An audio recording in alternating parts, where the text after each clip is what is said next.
draw with Motherwell at Fir Park. Lucky to get a point.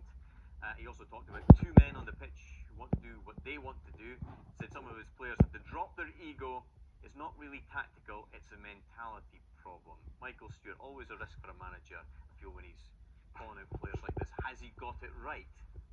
Well, it's especially, concerning and risky when it's the first game of the league campaign. I mean, I don't think you can disagree with many of the comments that he says, but when you're the manager of the club, it certainly is a different dynamic to it.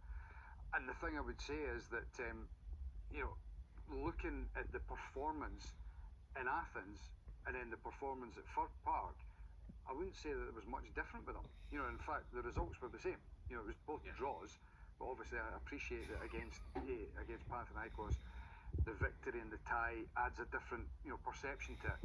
But the performances against Panathinaikos weren't great. The performance against Motherwell clearly wasn't good either. But you then need to go and sign the right characters and the right players and play the specific way that's going to suit those guys to get the best out of them.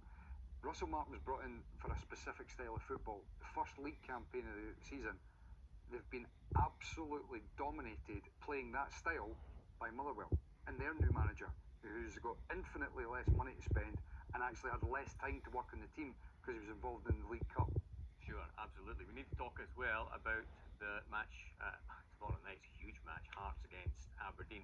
Interestingly, when these sides have played each other, neither of them have won away from home since 2017, which is quite incredible. Last time that happened was when Aberdeen, managed by Derek McInnes, did that. And Michael, do you think who's going to get that? Who's going to be the side that finishes third as well?